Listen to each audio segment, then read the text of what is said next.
वो बंद करके सेवा जाओ।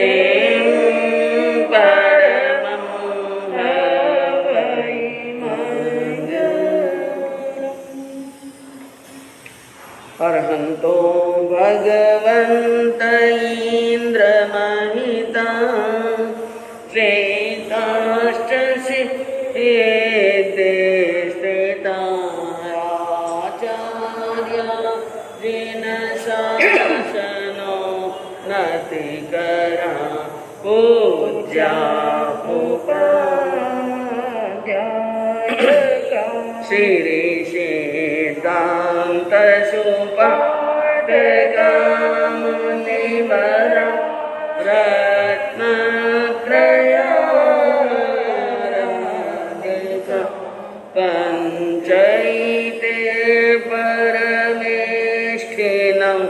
प्रतिदिनं कुर्वन्तु नो मङ्गलम्। मङ्गलं भगवान् वीरो मङ्गल गौतम प्रभु मङ्गलस्तु भद्राद्य जैन धर्मोऽस्तु मङ्गलम्। अज्ञानतिमिरान्धस्य ज्ञानाञ्जनशलाकया चक्षुरुन्मिलितं येन तस्मै श्रीगुरवे नमः। सर्वेषु मैत्री गुणेषु प्रमोदं क्लिष्टेषु जीवेषु कृपा परत्वम् मार्गस्थमावं विपरीतवृत्तौ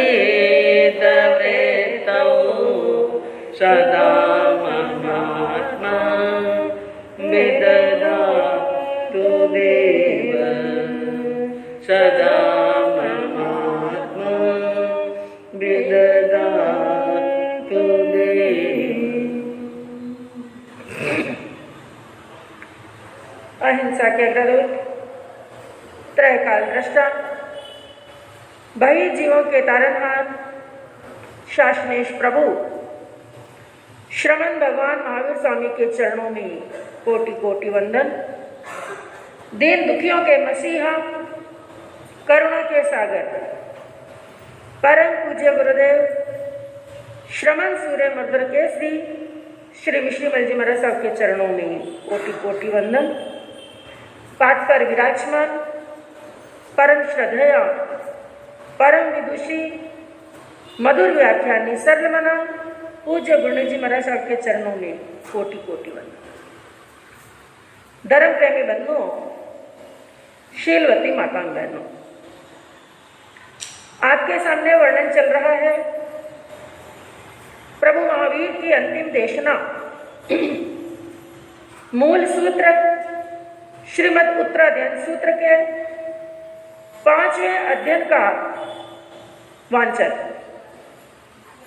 जिसके अंदर 2 प्रकार के मरण का वर्णन, अकाम मरण और सकाम मरण, बाल मरण और पंडित मरण, 2 प्रकार के मरण का वर्णन आपके समक्ष चल रहा है। जिसके अंदर आपने पहले अकाम मरण का वर्णन श्रवण किया कि अकाम मरण के अधिकारी कौन हैं, कौन कौन सी पाप आत्माओं को अकाम मरण की प्राप्ति होती है। और अब वर्णन चल रहा है सकाम मरण का, जिसे पंडित मरण भी कहते हैं, समाधि मरण भी कहते हैं, ज्ञानी महान पुरुषों का मरण भी कहते हैं, जिन्होंने अपनी मृत्यु को महोत्सव बनाया है, बना रहे हैं और भविष्य के अंदर बनाए। ऐसी ज्ञानी आत्माएं जिसके अंदर कल आपने वर्णन श्रवण किया कि मुख्य रूप से 3 प्रकार की आत्माएं होती हैं जो सकाम मरण को यानी पंडित मरण को प्राप्त करती, जिनके अंदर सबसे पहले कहा था पुण्यवान प्राणी। कौन से? पुण्यवान प्राणी। और दूसरे संयमी आत्मा, और तीसरे जितेंद्रिय। बहुत बहुत साधुवाद है, आपने याद रखा। मान लो देख करके भी बोला तो कोई बात नहीं, आपने नोट तो किया। नोट करने का, लिखने का पुरुषार्थ किया। लिखा हुआ होगा तो जब कभी सामायिक लेकर के बैठोगे, स्वाध्याय करने के लिए बैठोगे तो वो देखेंगे, पढ़ेंगे तो बार बार ये क्या आएगा? याद आएगा। 3 प्रकार की आत्माएं। ऐसा एक बार वापस रिपीट कर देते हैं, जिन्होंने नोट नहीं किया वो कर लीजिए।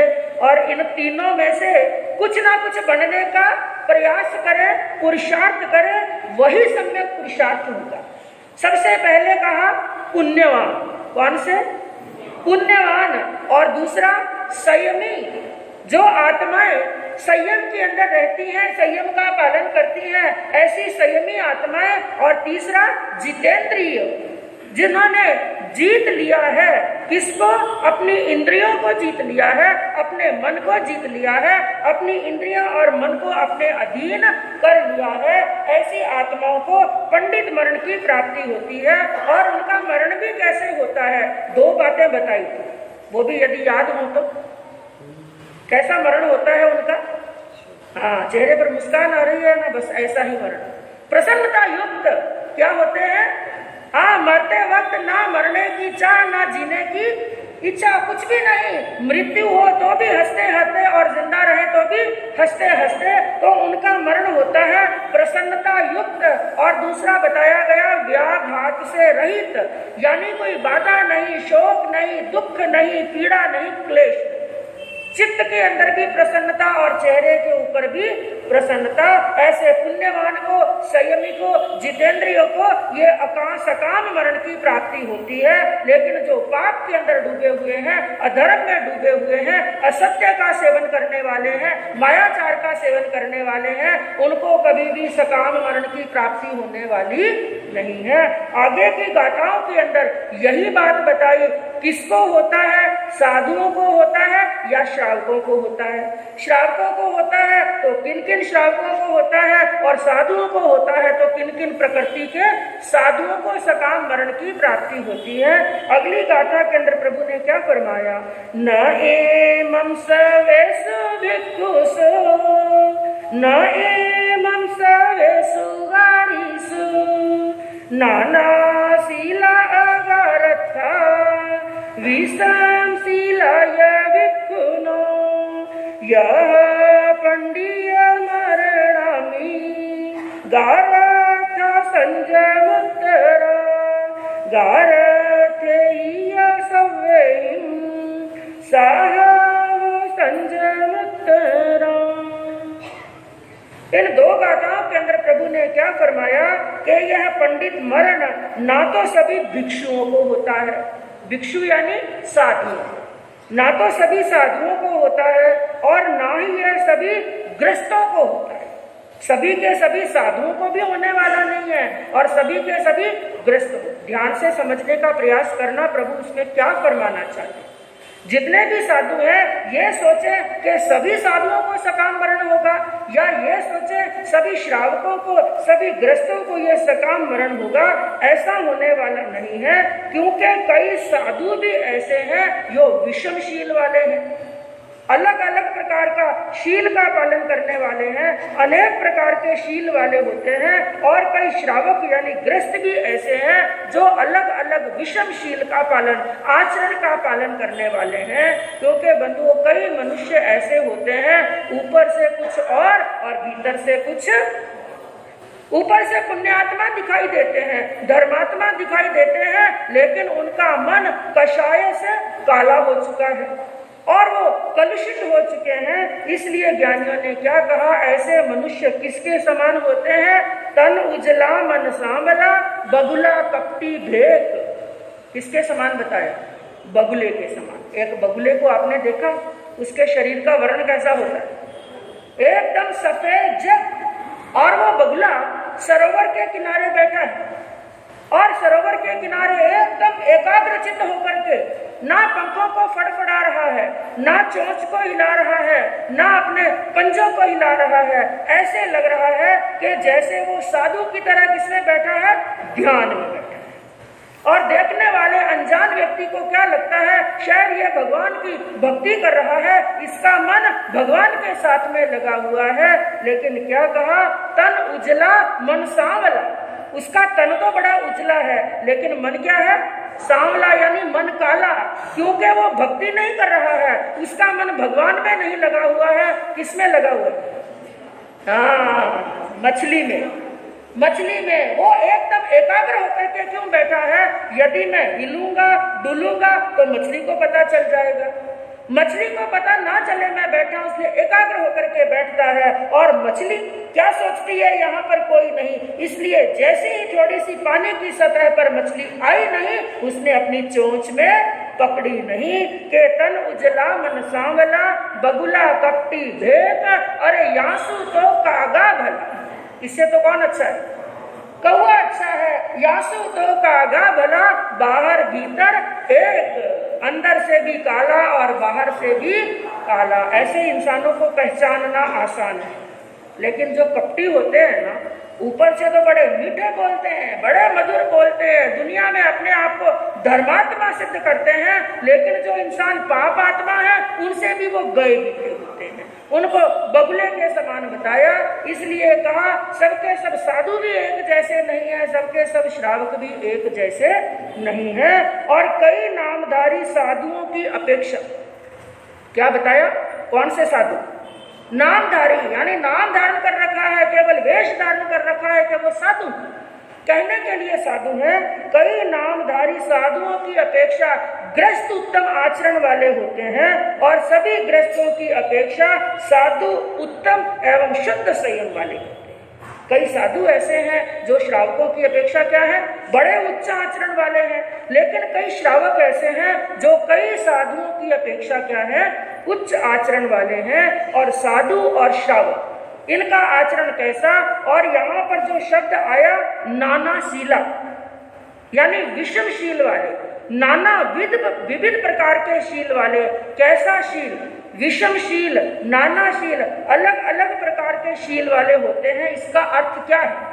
प्रभु का नानाशील यानी विषमशील वाले, अलग अलग प्रकार के शील वाले साधु होते हैं। ये कहने का तात्पर्य क्या है? अगली गाथा के अंदर प्रभु ने कहा, चीराजिनम नगिगेणम जटी संघड़ी मुंडिनम ए आणी वियतायंती दुशीलम परियगयम पिंडोलएव दुशीले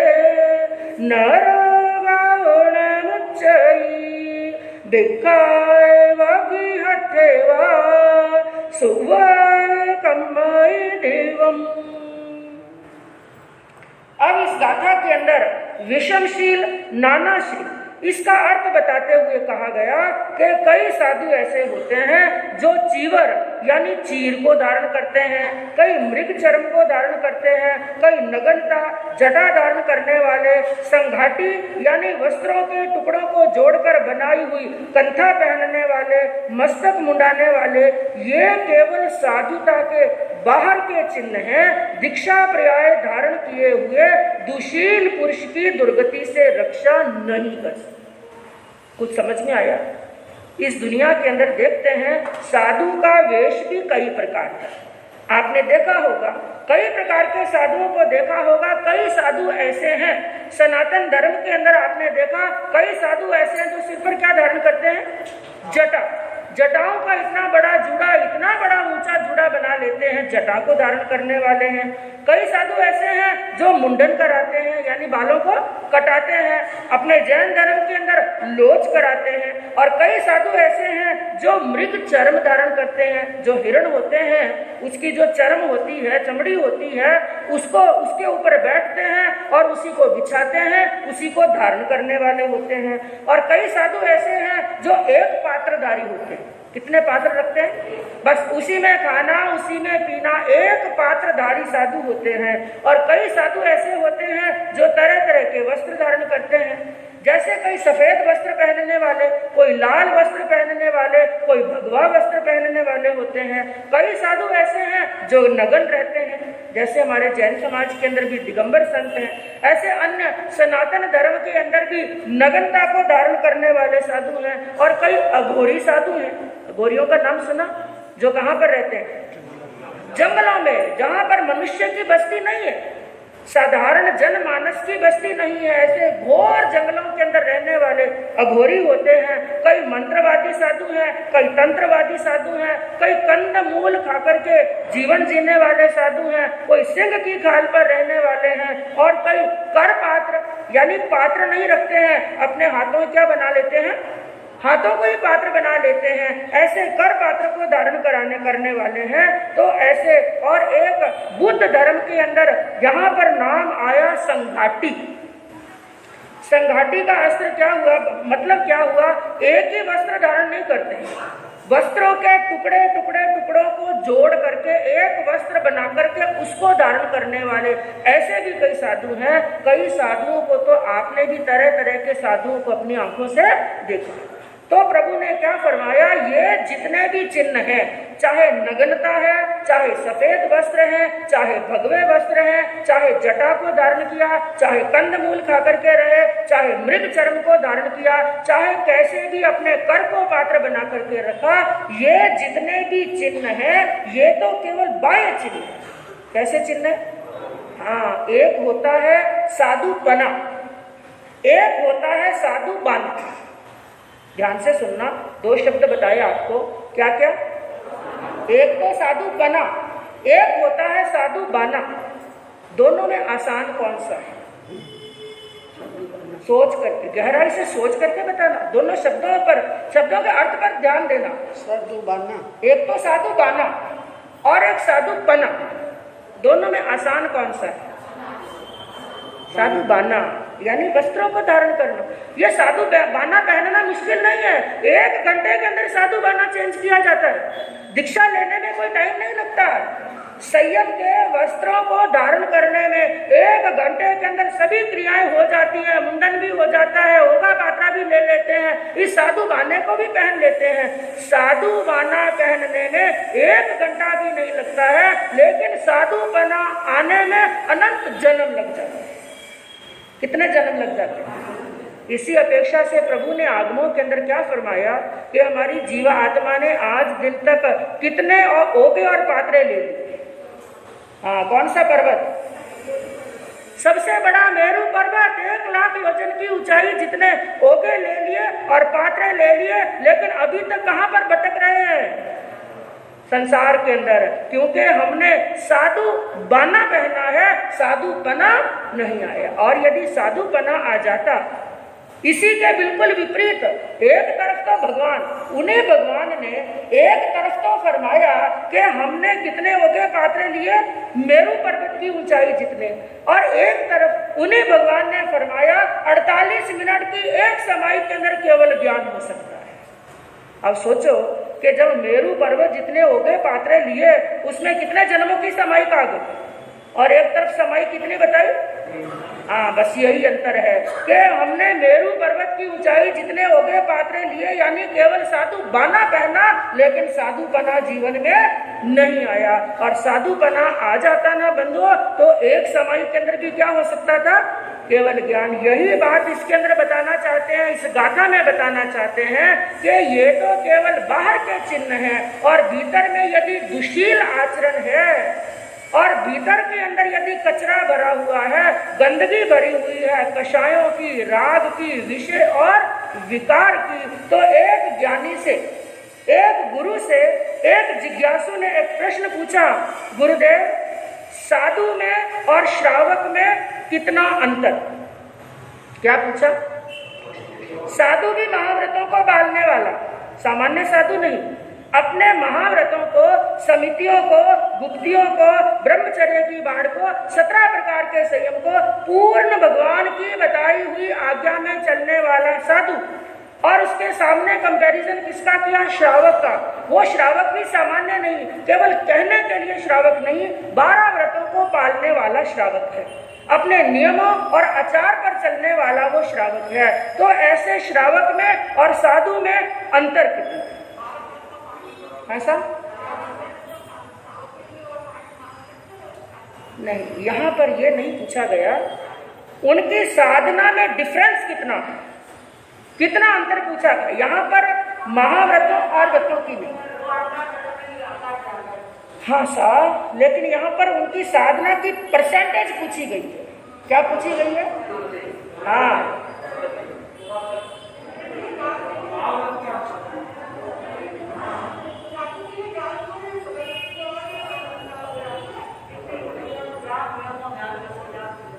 सबके प्रश्न काफी हद तक सही है। इसका सही उत्तर जानना हो तो पूज्य युवाचार्य मधुकर मुनि जी महाराज साहब का जो उत्तराध्ययन सूत्र अर्थ सहित है उसको पढ़ना, उसका जो सारांश दिया हुआ है ना, उसके अंदर आपको पता चलेगा। इस 5वें अध्ययन का जो सारांश दिया, इन गाथाओं का अर्थ दिया, उनके अंदर पढ़ना आपको डिटेल मालूम पड़ेगी। साधु और श्रावक की साधना में अंतर कितना? एक तरफ सरसों का दाना, किसका दाना? कई बातें ऐसी होती हैं बंधुओं जिनको हम बराबर गणना करके नहीं बता सकते, उनको केवल उपमा के माध्यम से बताया जा सकता है। जैसे सागरोपम कितना होता है बड़ा और पलियोपम कितना बड़ा होता है, इन सब चीजों को कैसे बताते हैं? उपमा के माध्यम। हम, हमारी बुद्धि इतनी नहीं है कि इसकी गणना कर सके, इनकी गणना केवल ज्ञानी अपने ज्ञान से कर सकते हैं, वो भी बता नहीं सकते। तो यहाँ पर बताया साधु और श्रावक की साधना में कितना अंतर। एक तरफ सरसों का दाना, एक तरफ 1,00,000 योजन का मेरू पर्वत। कितना अंतर? एक तरफ क्या है? सरसों के दाना और दूसरी तरफ का कितना ढेर? 1,00,000 योजन के मेरू पर्वत। आप, मैं कहूँ 1,00,000 योजन का सरसों के दानों का ढेर लगा दिया जाए, उसका कंपैरिजन करें, एक सरसों के दाने से उतना अंतर होता है एक साधु की साधना में और एक श्रावक की साधना में। और दूसरा प्रश्न पूछा, एक वेशधारी साधु और एक व्रतों का, नियमों का पालन करने वाला श्रावक। पहला अंतर किसका पूछा था? वो भी साधु और श्रावक का, लेकिन दोनों साधना में पक्के, भगवान के बताए हुए मार्ग पर चलने वाले। अब दूसरा अंतर भी साधु और श्रावक का पूछा, लेकिन साधु कैसा? हाँ, यानी साधु बाना है। मतलब क्या हुआ? साधु बाना है, साधु बना नहीं। वेश से साधु है, ऊपर से साधु है, बाएं से साधु है, लेकिन भीतर से साधु नहीं। ऐसा वेशधारी साधु और सामने एक श्रावक जो 12 व्रतों का पालन करता है, नियमों का पालन करता है, भगवान के बताए हुए मार्ग पर चलता है, उन दोनों में कितना अंतर? यहां पर भी वही, सरसों का दाना और मेरू पर्वत। सरसों का दाना और मेरू पर्वत, पहले वाले जो क्वेश्चन पूछा गया उसके अंदर सरसों के दाने के समान कौन था? श्रावक। और मेरू पर्वत के समान कौन था? साधु। और वेशधारी साधु और श्रावक में जो अंतर पूछा गया, उस समय सरसों के दाने के समान कौन था? साधु। और मेरू पर्वत के समान कौन है? श्रावक। क्योंकि बंधुओं, ये भगवान का राजमार्ग है। यहाँ पर दूध का दूध और पानी का, गुरु करेगा गुरु भुगतेगा और शिष्य करेगा तो शिष्य भुगतेगा। यहाँ पर माता पिता बीच में आड़े आने वाले नहीं है। तो ना भगवान ने साधु की रखी और ना ही श्रावक की रखी। उन्होंने कहा जो जैसी करनी करेगा वैसा ही फल उसको मिलेगा। तो यहाँ पर यही बात कही, कई साधु विषमशील वाले होते हैं, कई श्रावक भी विषमशील वाले होते हैं। और अगली गाथा के अंदर प्रभु ने क्या कहा कि भिक्षा मांगकर निर्वाह करने वाला भिक्षु भी, ध्यान से सुनना इस बात को, भिक्षा मांग करके अपना जीवन निर्वाह करने वाला भिक्षु भी यदि दुष्ट आचार का पालन करता है तो वो नरक गति में जाने से बच नहीं सकता। साधुओं को मन के अंदर ये नहीं सोचना कि हम मर करके निश्चित कहाँ जाएंगे, हाँ, या तो मोक्ष में, और मोक्ष के दरवाजे जम्बू जी बंद कर गए। मोक्ष के दरवाजे बंद कर गए, लेकिन किसके दरवाजे खुले हैं?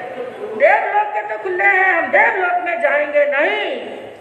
और श्रावक के लिए भी यूं तो गति कौन सी बताइए? देवलोक। हाँ, देवलोक की गति बताइए श्रावक के लिए भी, लेकिन कौन सा श्रावक कौन सा साधु? यहाँ पर साधु के लिए बताया, एक साधु भिक्षाचर्या से, यानी वो घर में खुद के हाथों से खाना नहीं बनाता है, घर का त्याग कर दिया, पत्नी का त्याग कर दिया, बच्चों का त्याग कर दिया, पूरी दुनियादारी का त्याग कर दिया। उसको जो भी चाहिए, चाहे भोजन चाहिए, चाहे वस्त्र चाहिए, चाहे उसको शरीर अस्वस्थ है औषध चाहिए, एक पैसे से लगाकर 1 लाख की वस्तु भी चाहिए तो कैसे लाता है? भिक्षा के द्वारा।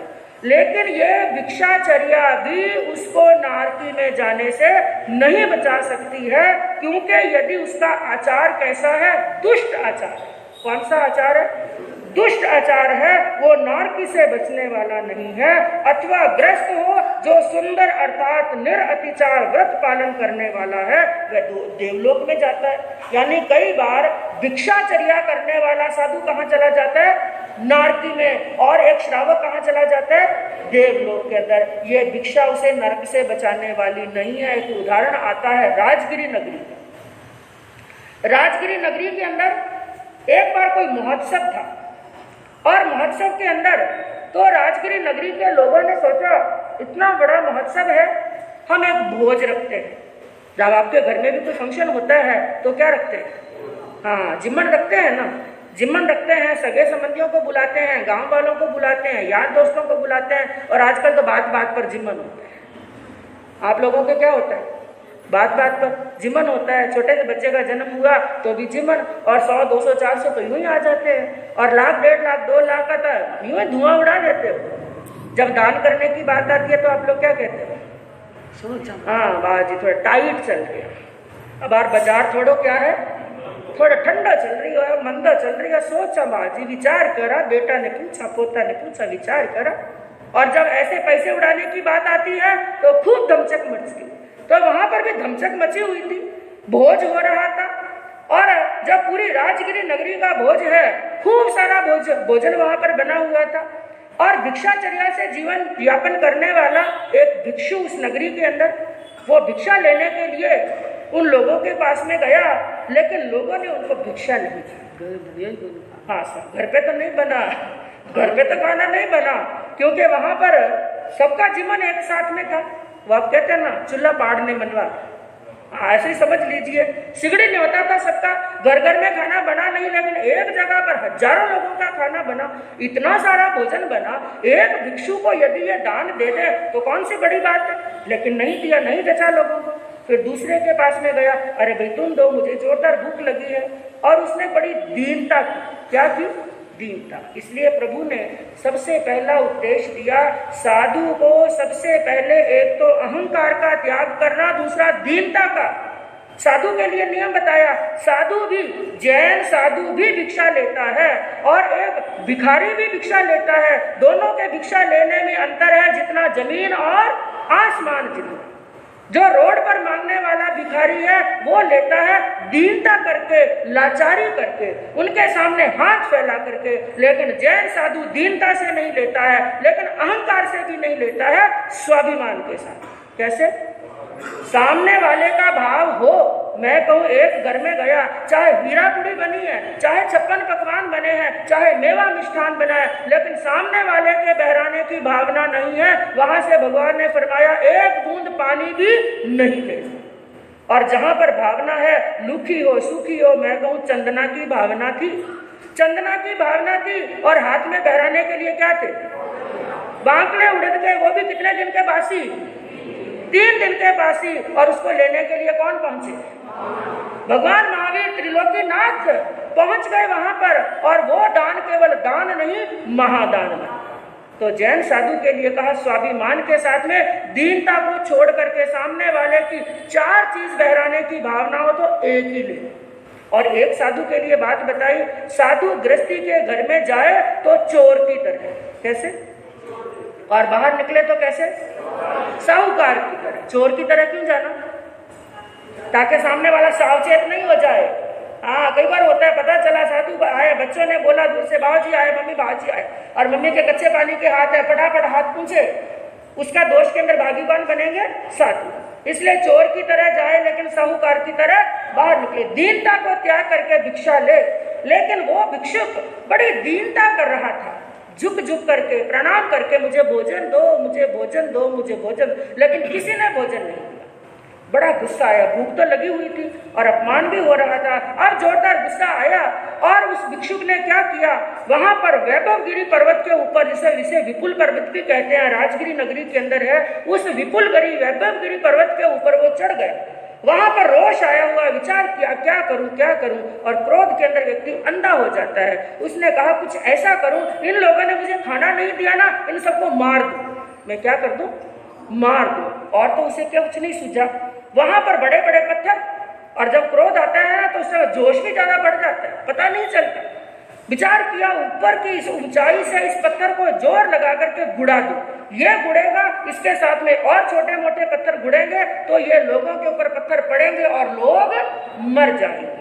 इसलिए पूरा जोश लगा करके पत्थर को गुड़ाने की कोशिश कर रहा है। पत्थर तो जैसे जैसे उसने मेहनत की, पुरुषार्थ किया, जोर लगाया, पत्थर तो गुड़ा, लेकिन उसके साथ में कौन गुड़ गए? कई बार होता है ना, भारी चीज को हम धक्का लगाते हैं, साथ में हमें भी क्या लग जाता है, धक्का लग जाता है। उसे ऐसा धक्का लगा कि उस पत्थर के साथ में वो खुद भी गुड़ गया और नीचे जाकर पड़ा। सबसे पहले पत्थर किस पर पड़ा? उसी पर पड़ा। आत्म ध्यान रौद्र ध्यान में मरा, और कहां पर गया? सीधा नारकी के अंदर, सातवीं नारकी के अंदर। तो कहने का तात्पर्य बंधुओं क्या है, चाहे सफेद वस्त्र हो, चाहे भगवा वस्त्र हो, चाहे ये मुंडन हो, कितना भी हो, क्योंकि बालों का मुंडन तो कर दिया लेकिन मन का मुंडन नहीं किया, कषायों का मुंडन नहीं किया, इंद्रियों का मुंडन नहीं किया, तो केवल केशों का मुंडन करने से कुछ होने वाला नहीं है। तो इस गाथा के अंदर प्रभु यही फरमा रहे हैं, सभी ग्रस्तों को, सभी साधुओं को ये होने वाला नहीं। अब कौन से ग्रस्तों को सकाम मरण होता है, कौन से साधुओं को होता है, कैसी आत्माओं को होता है, बंधुओं कल आगे वर्णन श्रवण करने से पता चलेगा। इसी भावना से ओम शांति। सरस शांति सुदारस वो बंद करेगी सेवा जाओ।